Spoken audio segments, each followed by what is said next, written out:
Welcome to Ring of Fire. I'm Mike Papantonio. Coming up on today's show, we'll find out why slapping corporations with fines doesn't work. It does nothing to stop their criminal culture.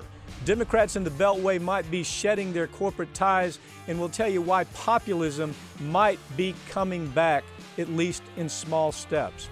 And NAFTA turned 20 recently, and we'll give you the history of the job-killing nature of NAFTA and what might lie ahead with TPP. We have all that and more coming up, but right now, remember, you've just stepped in to the Ring of Fire. You can't change Washington from the inside. You can only change it from the outside. Grand jury secrecy rules. For political gain. The press can find out. That has nothing to do with politics, but go ahead. It wouldn't bother me. Oops.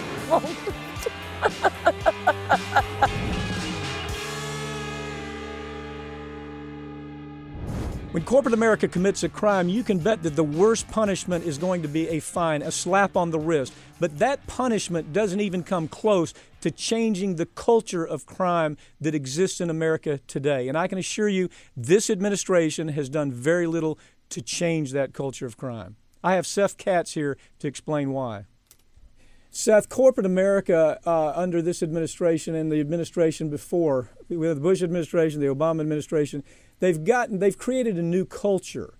And the new culture seems to be that if you wear an Armani suit and a Rolex watch and you drive around in a Bentley, then you have a different standard of criminality than the rest of the world. You don't go to prison when you steal several $1 billion. You don't go to prison when you defraud people or when you sell a drug that kills people. It's a standard that's developed into a culture, hasn't it? It is. You know what? You pay a fine and you move on with your life. You know, these companies, they pay billion and $2 billion fines, but when you look at it, that's just a small percentage of their revenue for that given year. You know, I did some research on this before we came on the air, Pap, and one of the things that really struck me was how these $2.2 billion fines were 4% of that year's annual income, let alone the income from the years during which they were engaging in this conduct. Yeah, Seth, there was an analysis that you wrote about when you were a young attorney. I'm not suggesting you're not still young, but when you were younger, you wrote an analysis. I think I remember reading about your Ford Pinto analysis where you said, look, here was a company that calculated how many people they could kill and still make a profit from an exploding gas can. Now, if you take that analogy and apply it here, don't you kind of have the same thing? Isn't the analysis how many billions of dollars can we make before we're caught and before we have to pay a fine, and because nobody's going to go to jail? Isn't that a similar analysis? It is. It's a direct right-on analysis, Mike, if you ask me. They sit around a corporate boardroom. They know there's a problem with a product or a problem with their conduct.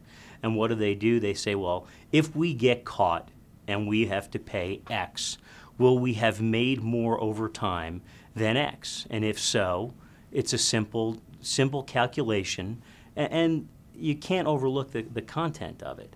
If you were offered the ability to steal $1 million and not go to jail and just pay a fine of $500,000 but get to keep the other half, the only thing that would keep you from doing that as an individual is your individual conscience. And you might do it, you might not do it, depending on your makeup. Now, corporations don't have a conscience because they are not a living, thinking, rational being. They're the makeup of all these people who get together. And when you get together in the group setting, it's almost like putting multiple criminals in one room and rewarding them.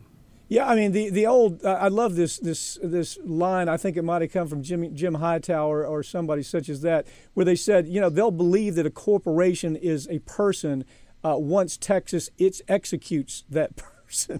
But the truth is, the corporation is this entity, this amorphous thing that allows a guy like Jamie Dimon to engage in all notions of criminality, if no other way to put it. And then nobody really pays for that except the shareholders. Now, this is the second part of it. Once a company like, whether it's Pfizer or whether it's Johnson & Johnson, just got hit for a multi-billion-dollar fine for absolute criminality that would have put anybody else in prison. It was, you know, bribery. It was lying to the FDA. It was pushing a drug for purposes that it never should have been sold for. A whole list of crimes. Johnson & Johnson says, we've made, $4 billion a year. So we can pay out $2 billion because they've made $4 billion a year for 10 years. So if you do the math, it's a pretty easy analysis, isn't it?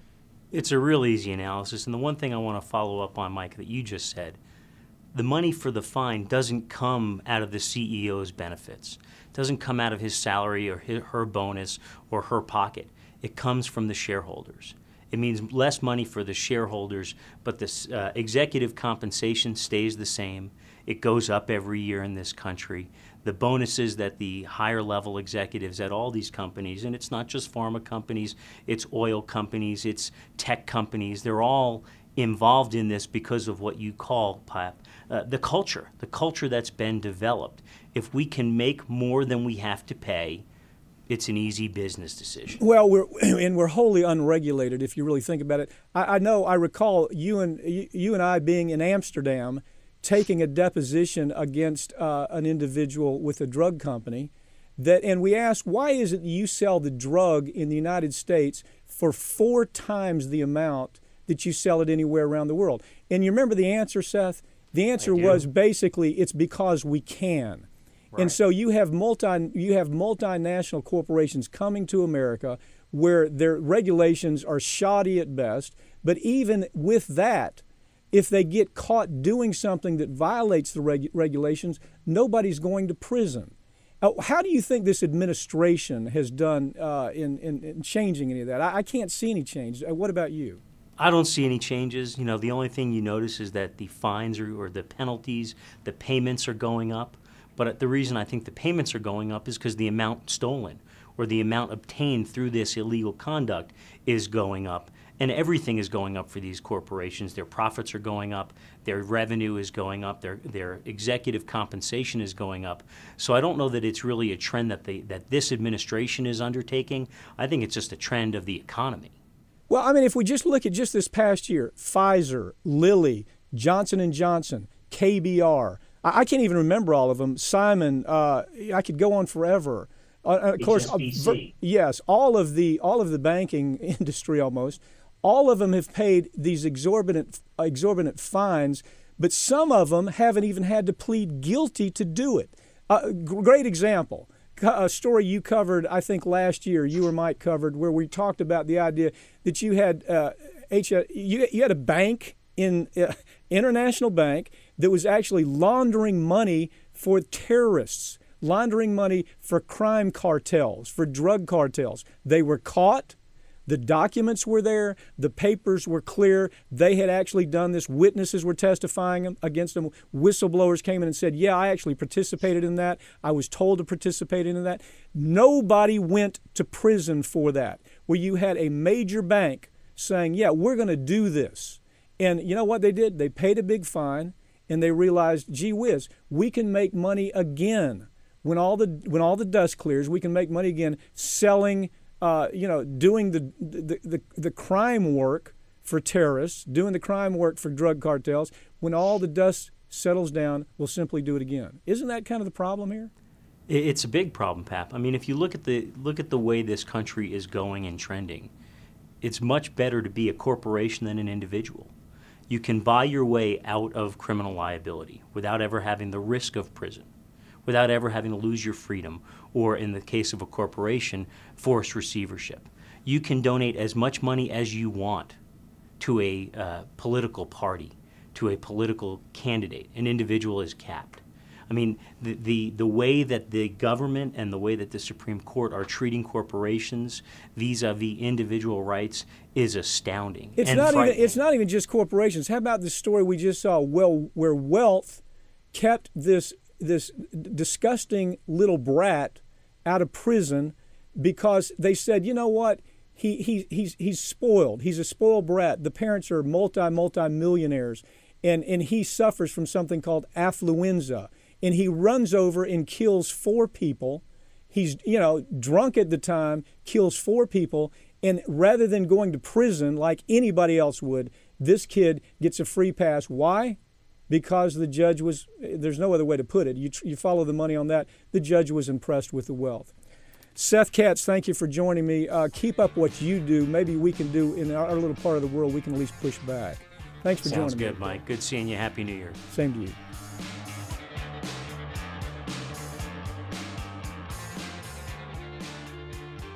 Howard, the NAFTA trade deal has been in place for about 20 years, and it's responsible for sending millions of U.S. jobs out of the country. Now there's this new, even worse trade deal that our president has secretly been promoting, and it raises questions about day one, we're hearing that he is a champion of the people. Day two, he's killing jobs in the ugliest kind of way by this thing called a trade deal that really isn't a trade deal. I'm interested to know your take on it. You have been a huge supporter of this president, as I have. What's your take when you see what's unfolding here? Well, Mike, since the past is prologue, let's take a look at NAFTA, which was 20 years ago, put in place by President Clinton and by Bob Rubin from Wall Street and by corporate America. It was opposed severely by the unions who warned us what was going to happen. The results of 20 years of NAFTA have been thousands of factories in the United States have closed, 1 million jobs have gone south to Mexico, hundreds of cities have been decimated, think Detroit. The results have been in Mexico that outfits like ADM dumped their corn into Mexico. They wiped out the peasant farmers down there. Walmart moved in big time, wiped out small businesses. Those people took on low-wage jobs that came from America. The winners were corporate America, ADM, Walmart, the usual suspects in America. This has been a gold mine where corporate America gets all the gold and we get the shaft. Now, what's bothering me about this, and the reason I talk to you about this, you have been so active in U.S. politics at the very highest level. I know we have done interviews where you've talked and supported this president. Isn't this the underbelly about what this man is really all about? And I want to preface it by saying this. Follow the money on this story. The day Obama got into office, understand, it was the Penny Pritzker money that put him there. It was the Robert Rubin money that put him there. It was the drug industry money that put him there. This TPP has nothing to do, really, out of 29 chapters, whether there are 5 chapters that have to do with trade, kind of. This is like a pigs at the trough feeding for Wall Street and all these other supporters of the president, isn't it? Well, it absolutely is. Of course, it was put in place initially by Bush, but that was in 2008, in his last year. If you look at the essence of this thing, you find it in the secrecy. There's been no public discussion of this. The Congress has not even been given copies of this agreement until recently. The people who have seen it have been the administration and 600 corporate trade advisors. Now, why the secrecy? The secrecy is because there would be public outrage if the public knew what was in this. And President Obama is now asking Congress to fast-track this through the Congress, which means that in Congress you get no hearings, essentially. You get no negotiations. You get a straight up or down, yes or no vote. And frankly, you're right. I was a big supporter, full disclosure. I was a big supporter of the president. But You've met with the president on occasion. You've told him your concerns about issues like this. And the reason I go here, Howard, is because you have Hillary Clinton right behind him that is exactly attracting the same money. Now, here's what I'm curious about. This thing has taken place in total secrecy. It's taken place as if there is some type of deadline that we have to, some urgency deadline. And when you really analyze this, Howard, it appears to me that the only urgency deadline is they want this to happen while Obama is still in office. And I don't know how else to look at this. I mean, there is no urgency to the idea of offshoring millions of American jobs or rolling back Wall Street reforms or, sneaking in a SOPA-like threats to the internet system or exposing U.S. citizens to unsafe products. What is the urgency here?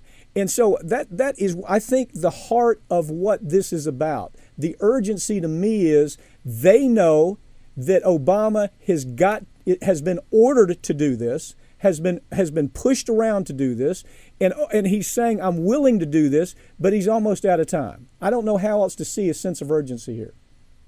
Well, you're absolutely right. Back to your point about there only being 5 provisions out of 29 that have to do with trade.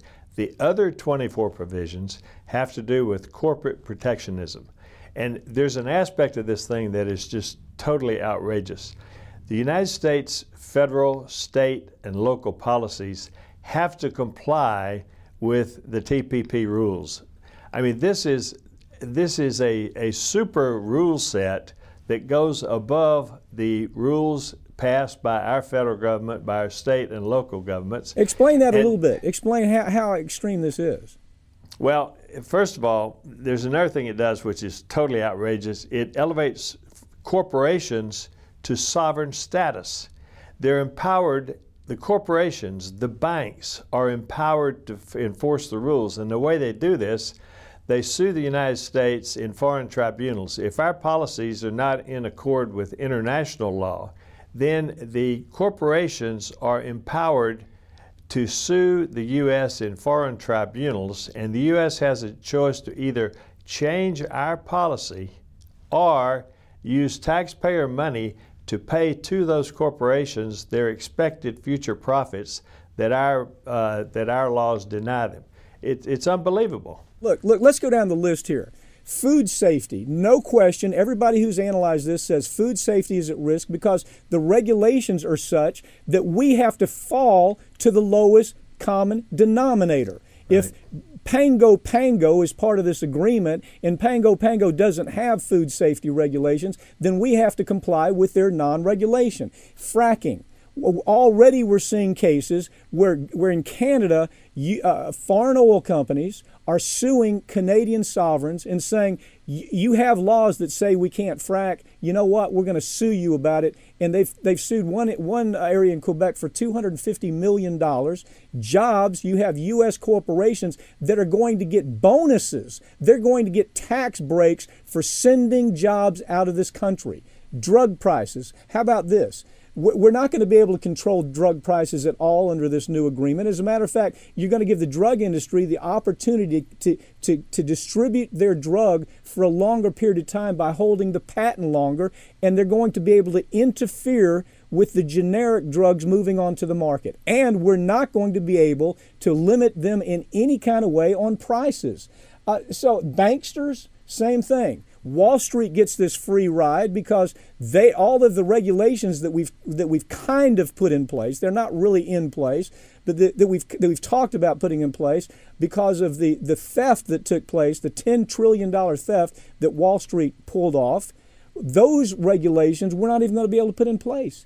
I don't know how it is that this president can say he was a populist. He gave the impression that he was a true populist, and now look at what's happened here. To me, it's over with my thinking things are going to get better with this president. I don't know about you. What's your reaction? Well, my reaction is that this entire thing is a government-corporate partnership that is nothing more or less than corporate protectionism.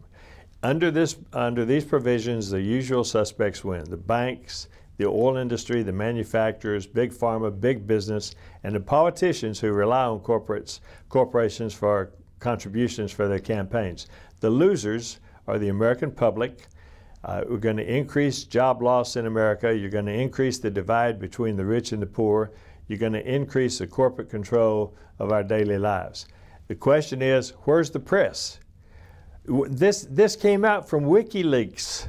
Now, very important point, Howard. You've come on this show and you've talked about how the media has become dysfunctional because it's owned by corporations. I remember you did the story last year where we talked about that in the mid 80s, about 50 or 60 independent organizations own the media. Now it's down to 4. So corporate media has no interest in telling this story, and you've stood by that position for a very long time, and we're seeing it right here, aren't we?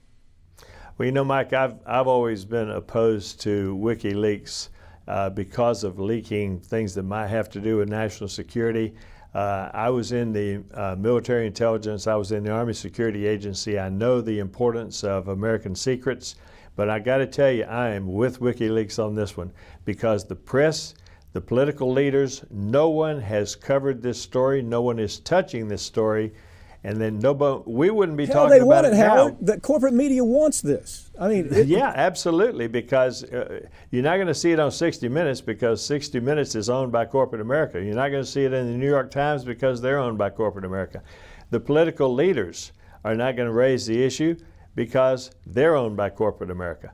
well, So what we have is are. a situation, we're going to lose jobs, we're going to have Detroits popping up all over the country because what the heart of this is, the very heart, is that American corporations get treated to bonuses, tax breaks, subsidies of all kinds to send jobs out of this country, to send manufacturing out of this country, to destabilize unions in this country, and actually help the middle class disappear. Howard Nations, thank you for joining me. We're going to have a great year this year. We're going to be talking about stories this important every single week, and you are always the person to bring them to us. Thank you for joining me. My pleasure, Mike. Thanks. With midterm elections coming up later this year, Democrats in the Beltway are starting to realize that they can't win by aligning themselves with Wall Street bankers. Instead, they're trying to move back to the left towards true populism. Joining me now to talk about this is attorney Joe Cotchett. Joe, it appears that this new sense of populism may be splitting the Democratic Party, and I think that may be a positive thing. We see what happened with de Blasio. We hear Elizabeth Warren out on front of these issues, Sherrod Brown, Sheldon Whitehouse, Jeff Merkley. All of these people are saying, look, we have to reconsider what we are as a Democratic Party, and Elizabeth Warren may be the person that has it right. What's your take on it? There's absolutely no question about that, Mike, but it's more than Elizabeth Warren. As you mentioned, other people.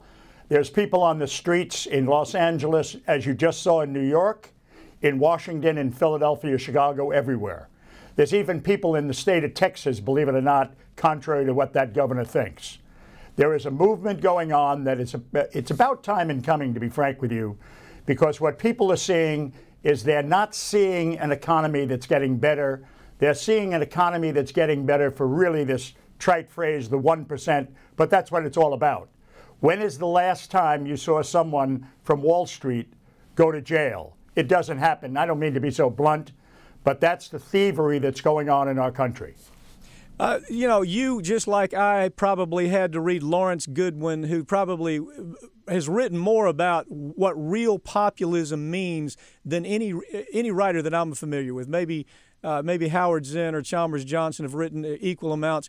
But Lawrence Goodwin says you can have an economy that's crashing. You can have people out of jobs. They can be losing their houses. You can have a profit to ratio that's so irregular that it's obscene. But nothing happens to bring real populism in the country without a real movement that simply has to be a grassroots movement. It doesn't take place on the Beltway. What is your take on what Goodwin had to say about that? Well, he's right on the money, and as a matter of fact, there is a movement that's starting, and you saw it in New York City over the past several months with the election of de Blasio. But as I just pointed out, you're going to see it everywhere. There must be a movement. There is a movement. I see it every day out on the streets. You stand on a line at either your A&P grocery store or your Safeway, and you're going to see a movement. Because what you're going to see are prices are starting to go through the roof for various different reasons, and those reasons are really very simple. It's all about, and I don't want to use the phrase big business because I'm all in favor of big business, but I'm in favor of big business that is fair and true to the working man and woman. And what they're seeing out on the street is unfavorable conditions that are not working for the average middle class, which is diminishing every single day. Take a look at our education system. Here in California, kids now have to take 6 years to get through 4 years college because they can't get the classes. They're being cut back because we're putting more money into football programs than we are into classes. So it's our priorities. And when I say football programs, I want to make sure you understand I'm all in favor of football. But football today is becoming a Wall Street big business in our big football programs. Joe, it's pretty easy to understand what people like Sherrod Brown and Merkley and Sheldon Whitehouse and Bernie Sanders are talking about. When they talk about populism, it's a populism that empowers It empowers the idea of unions, for example. It empowers the worker. It talks about cutting, we're not going to cut Medicare. We're going to make sure that insurance companies play by the rules, that big banks play by the rules. We're not going to allow hospital corporations to rape us anymore unnecessarily for health care. We're going to allow colleges, as you point out, to prosper. We're going to have an education system that prospers. These are all just basic, simple ideas that when you add them all together, this is the message of the new populism that I'm hearing. But nevertheless, as you and I speak, still in the beltway, they don't seem to understand that movement's taken place in this country, do they? And the reason for that is very simple. It's called money. You see, money corrupts. I don't care, Democrat, Republican, whatever. Look at what this Obama administration has done, and I'm a big supporter of theirs, but look at how they have failed to rein in Wall Street. They have failed to rein in big money that comes off K Street.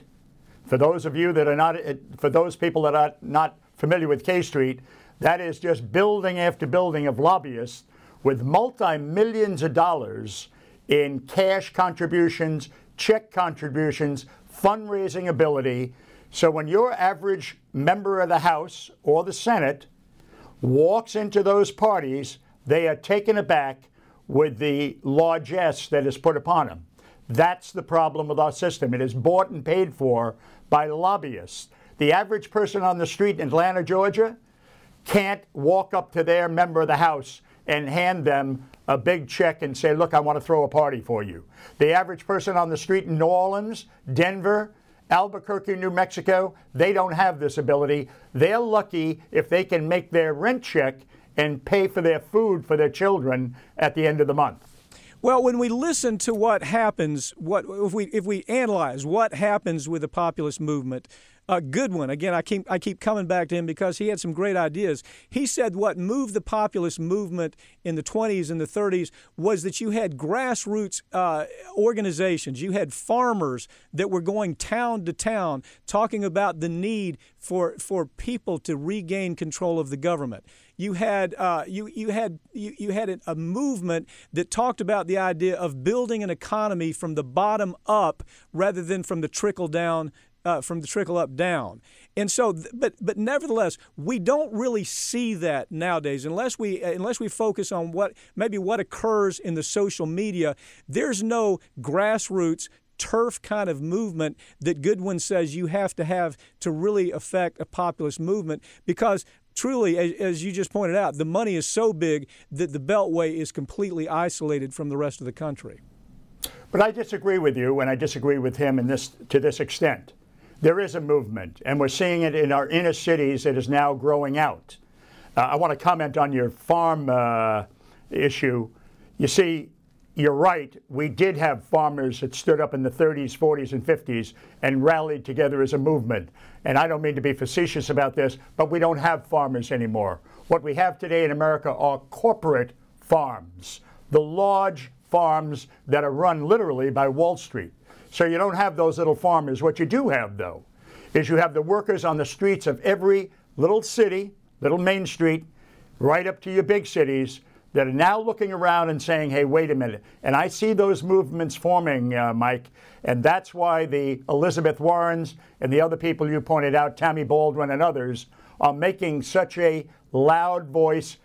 When I say making a voice, their voice is becoming louder and louder, and you're going to see people now, people who were comfortable in the late 1900s, they hit the new century, 2000, and you know what happened in 2007. Banks started selling mortgages as securities to pension funds, teachers' pension funds, firemen, police pension funds, that they have now awoken to find out that these mortgages were underwater, all created by Wall Street. So now you have the average person that owns a home realizing that since 2007, they were hoodwinked by Wall Street. Joe, you say that you've been a great supporter of this administration, and I agree you have. I've been far less of a supporter just in recent years. For example, I see what's happening with the TPP that we also talk about in another part of this show. But we see the fact that Obama seemed to embrace real change and real populism while he was running for office. And almost immediately thereafter, we started seeing a new face. It was, and look, it's not just me writing in the journals and talking on radio and television about, have we been duped by a fraud? I'm really interested in your reaction to that, because if you look at what he said when he was running and what we see in real life, the two simply do not match up. So I don't mean to be simplistic about it, but let me be simplistic. When he was running out in the heartland of America. When he was running on the streets of Main Street. Then after he was elected, he moved inside the Beltway. He moved to a place called the White House, which I revere and you revere, except for one thing. Then came the influence of the money. It was all centered inside that Beltway. And he appointed initial appointments that were right off the banks, right from the banks, right off the street of Wall Street. I could name them one by one, starting with the Secretary of Treasury, Tim Geithner. Look at who he had surrounding himself as financial advisors. That's because he moved inside the Beltway. He never kept that foot outside when he was running. Now what do we see? Now in his second term, though, Mike, now we see him getting outside of Washington, back onto Main Street, preaching what he preached originally. Well, we hope so. But one thing that I simply can't get over is that if you look at populist movements, they typically have. It's been a groundswell kind of movement that has pushed that forward. You know, there's an idea that sometimes people just fall into a point to where they resign themselves to the idea that they simply aren't going to get ahead, that they simply have to live with the conditions as they are, that they have to live with less money, that they have to scrape to get medical care. And individuals resign themselves to this is simply what we have to live with. Now, as I hear you talk, you're saying you don't believe that's happened in the United States, and that you see signs that of just the opposite. Do you think maybe this president is getting the message that he damn sure better step out of the Beltway, and he better reconnect with those people who had him elected twice?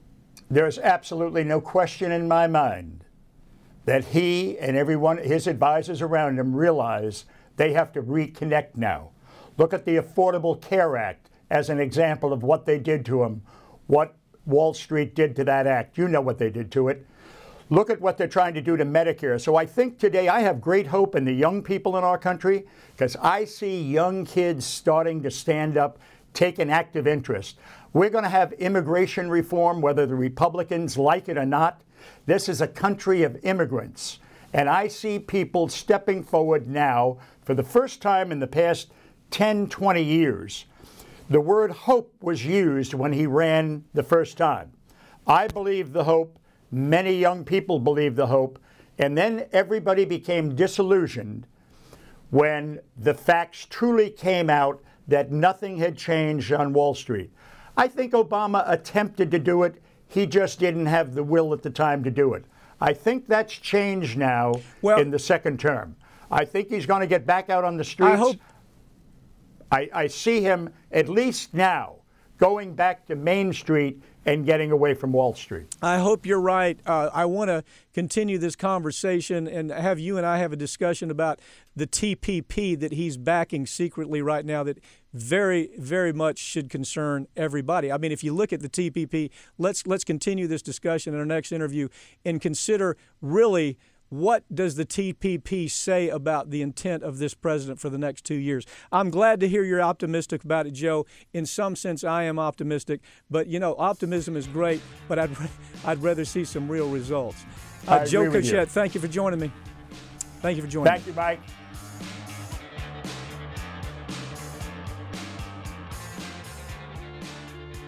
Wall Street bankers made billions of dollars selling toxic subprime mortgages to people who had no idea what they were agreeing to.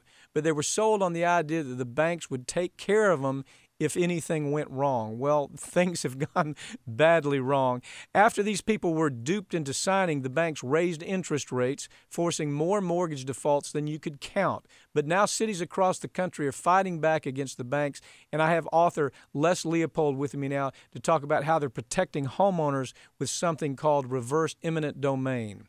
Les, most of the time when people think of eminent domain, they think of government coming in and taking somebody's property for far too little money most of the time. I see you've done this article called The Rise of the Reverse Eminent Domain, really important story. Tell us what the reverse eminent domain is. Okay. Picture a neighborhood where you've got thousands of homeowners whose mortgage is worth more than their property. That is, they're underwater. That neighborhood is probably deteriorating. It probably has a lot of vacancies, and it's costing the city more to patrol it and to clean up the waste and the abandoned buildings and such. And nobody can move. Nobody can move out of their homes at all. So you're in a situation where it makes sense to actually try to use eminent domain to take those mortgages away from the banks, reduce their value, so that the homeowner stays in their home and now has a new mortgage refinanced at its proper value. You see, that mortgage really is only worth a reduced value. In other words, when it gets sold by banks to each other, they're selling it at a reduced value, but the homeowner is not getting the reduction. So that's what reverse eminent domain is about. It's keeping people in their homes. Okay, so it keeps people in their homes. First of all, it gets to tell Wall Street basically to go kiss our butt, which we love to be able to do, and say, go. We're going to do this anyway. We're going to take this whip hand away from you, and we're now going to take control of it by allowing people, A, to stay in their home, and B, to pay the fair market price for the home rather than these inflated predatory kind of lending values. That's absolutely correct. Look, when a bank or a private equity company gets into trouble and its mortgages, its loans are too expensive, they go back to their creditors and they renegotiate a deal. They say, look, we can't pay that amount anymore. The market's gone down. If you don't want to lose it all, you have to reduce it. Those very same banks and private equity companies don't want to do that with homeowners. They targeted old people and low-income and minority folks, and they loaded them up with these incredibly bad loans that should never have been offered. And now these people they told them you can refinance in a couple of years, which of course they can't do, and they're stuck. And so the town of Richmond started this ball game by saying, okay, we're going to buy up 600 of these, and we've got a finance company that's going to front us the money, and then we're going to sell them back at a reduced at the right market rate, sell them back to the homeowner. So the homeowner doesn't leave their house. The mortgage is what's seized. The house is not seized from eminent domain, just the mortgage. Well, the good news is for that is you rebuild communities. You rebuild the communities where you have you may have 3 people living in their home, around 10 homes that have been foreclosed on.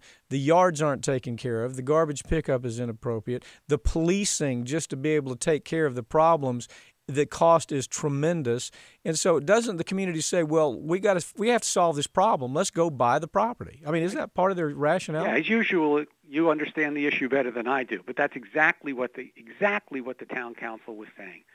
So what they want to do is use eminent domain as a threat against the banks. By the way, Blackstone, who does this all the time for themselves, is the largest real estate owner in the country.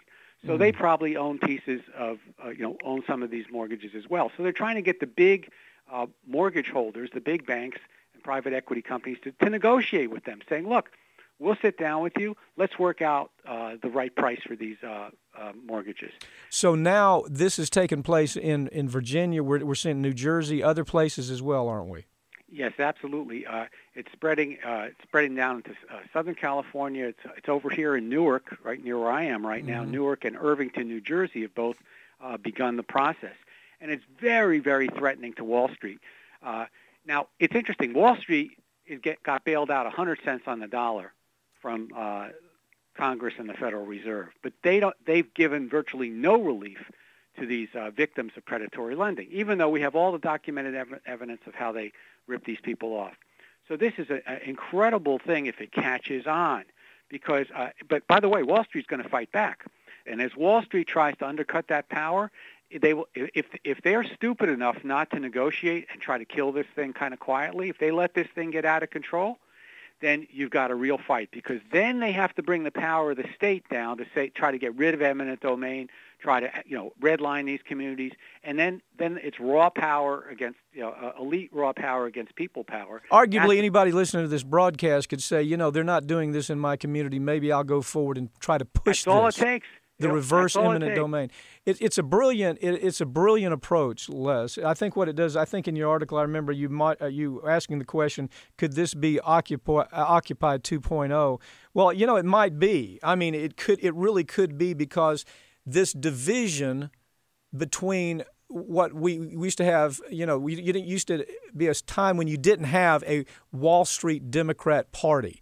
Now you have that. It's a Wall Street Democratic Party. And because of that, the only way to push back is to take hold in your backyard and do something like this. This is something anybody could push, couldn't they? I mean, they could go to the council meetings. They could say, I'm living in a neighborhood that is disgusting. We have to do something about it. Let's take action. Yeah, this is the first fight back against Wall Street that's concrete, that can be done anywhere in the country, and that has an immediate impact. You will be noticed. If a town threatens 600 or 1,000 or 2,000 or 5,000 underwater mortgages that were put forth through predatory lending, then you have a chance. Because, look, these Wall Street guys have paid nothing for the damage that they've done. They ripped us off on the way up. They ripped us off again through the bailouts, and they're ripping us off right now. They're getting 95% of the so-called recovery is going to them. After we already gave them, what is it, $10 trillion, something to that neighborhood? At least. Yeah. At least. Les, look, we're all glad you're out there, man. I got to tell you, these stories matter, because I looked at this story, I said, this is something tangible, and I do believe it is something tangible. Everybody listening to this broadcast could go to people that you know in your local government and say, let's think about this. Les Leopold, thank you for joining me. Thank you so much for having me.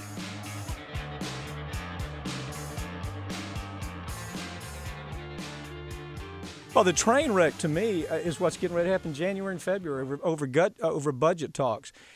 There was this, I know you saw this great article written this week by Gary Young, Guardian. If you want great information, you have to go to a foreign newspaper, and Guardian is it.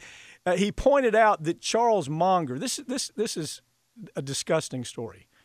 He pointed out Charles Munger, this billionaire chairman of the Berkshire Hathaway, was in front of a crowd, and he said, he told the crowd there was no need to bail out poor, hungry people from an economic standpoint, because he put it, this is a quote, "Life is a little harder than it used to be, so just suck it up, buddy, and cope with it."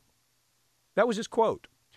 In the same breath, one of America's new Wall Street cretins pointed out that it was critically important that taxpayers continue to subsidize other fat cat Wall Street types, already to the tune of $13 trillion, but they want more.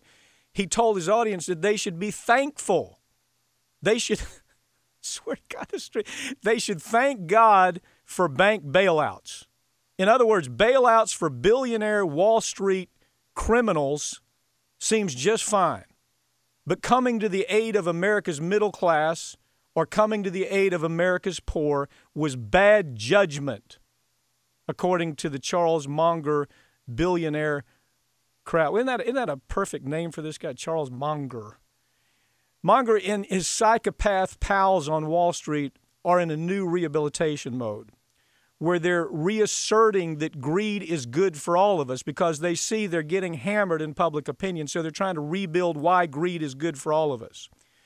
When Munger told his audience that poor people simply need to suck it up and get over it and go on with their dismal life, what he was telling them is that they needed to adapt to the new form of capitalism, something that we haven't seen since the 1930s.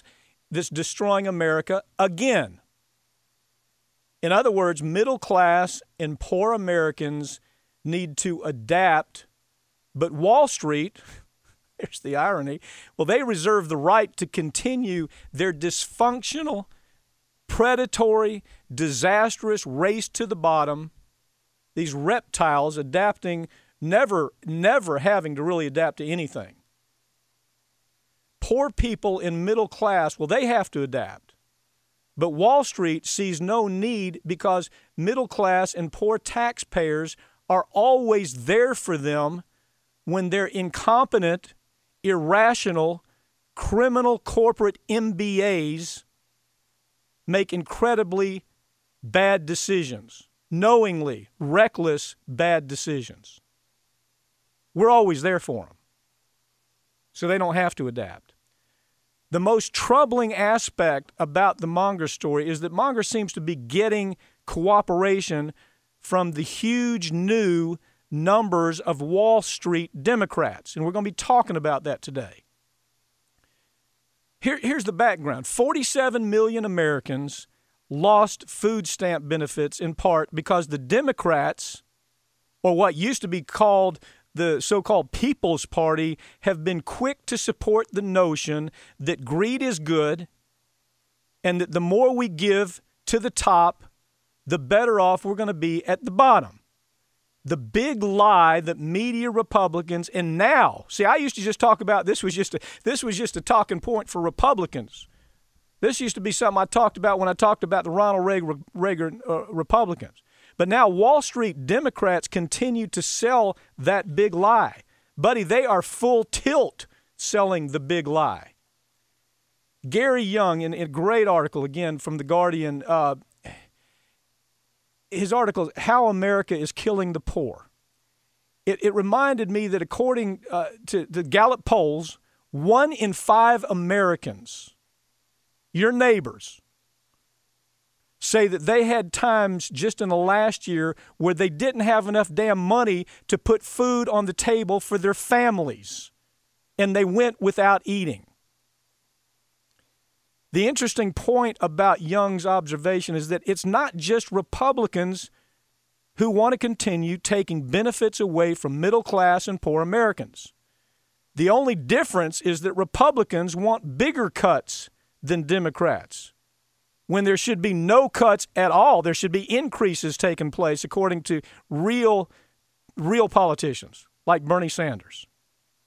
As we move in the budget discussions in January and February, Rick, the very thing you're talking about, what we're going to begin seeing is that Wall Street Democrats, along with Republicans, are going to continue squeezing the middle class and squeezing the poor with more Social Security cuts, more Medicare cuts, and more safety net cuts in general. And do not believe corporate media when they spin this, or Democrats when they spin this as saying this is a Republican issue. It's not.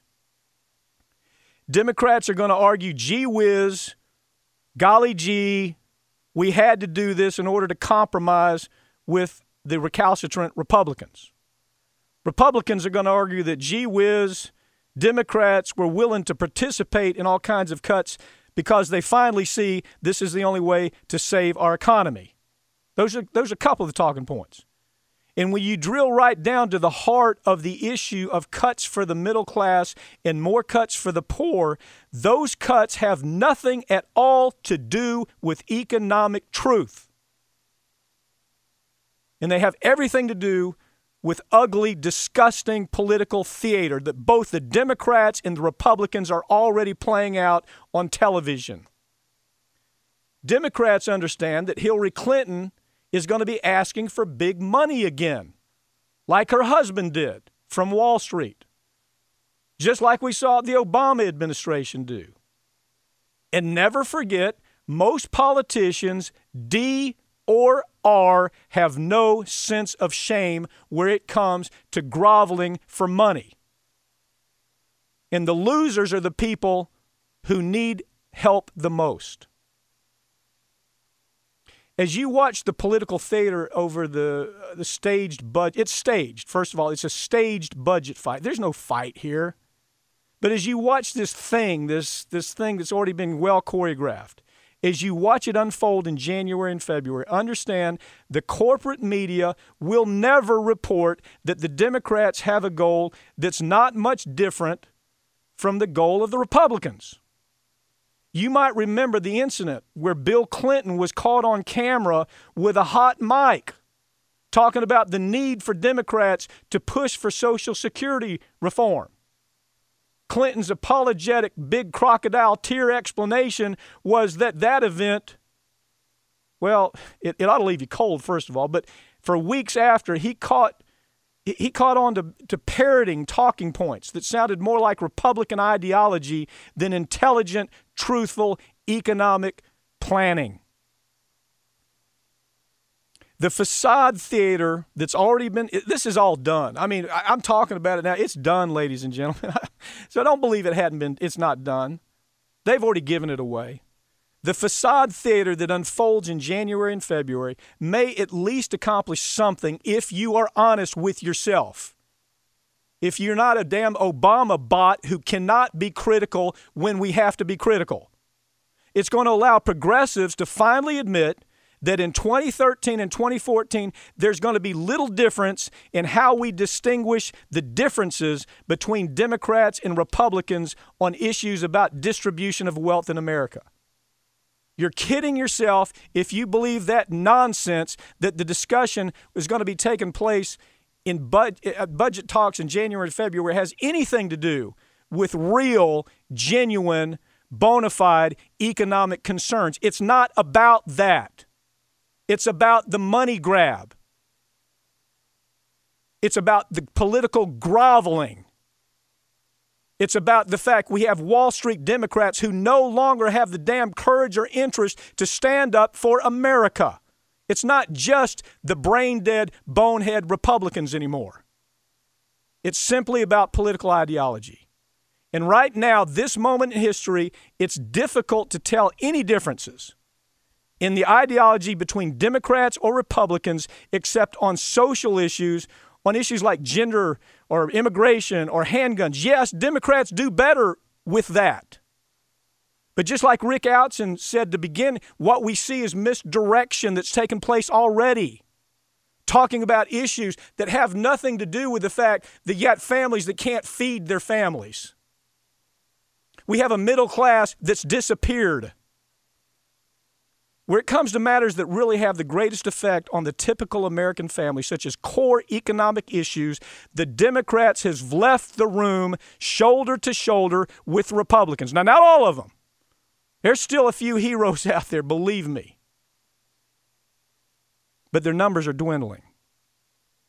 The typical American retiree today is unable to rely on pensions or planned retirement and is going to be required to live on Social Security, now averaging maybe $1,200 a month. They rely on Medicare the most, and Medicaid recipients are children, for the most part, living in poverty or adults with significant disabilities.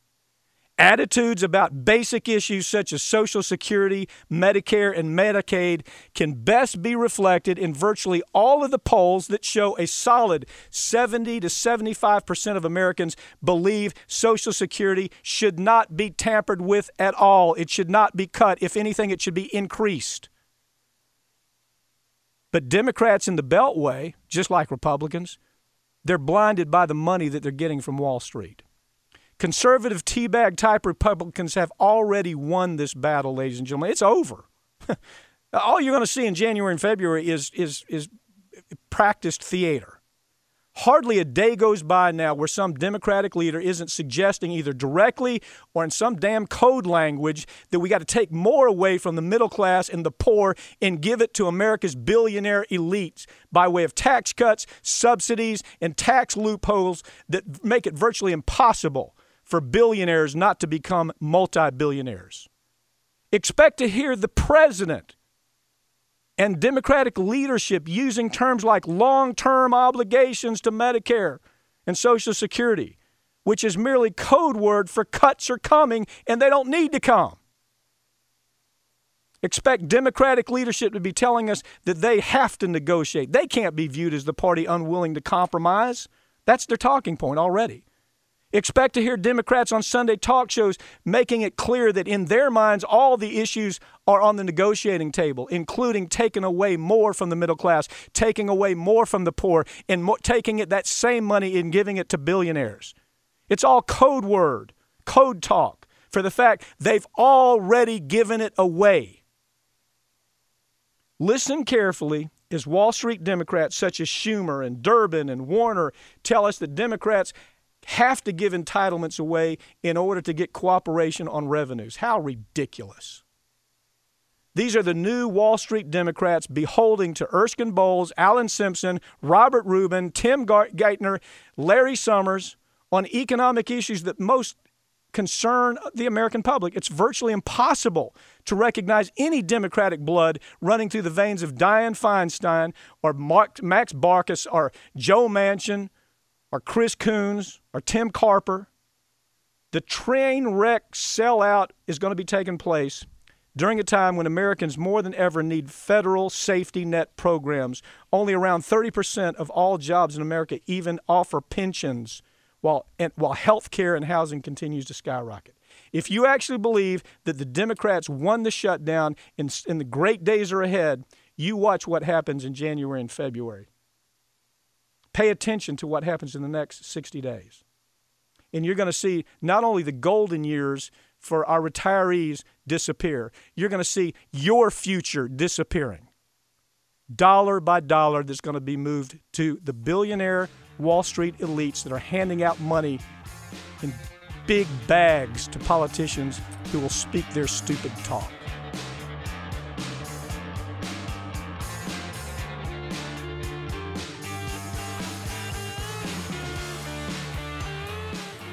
That's it for this week's Ring of Fire, but you can keep up with us throughout the week online at ringoffireradio.com or at Twitter at Ring of Fire Radio and on Facebook. I'm Mike Papantonio. We'll see you next week right here on Ring of Fire.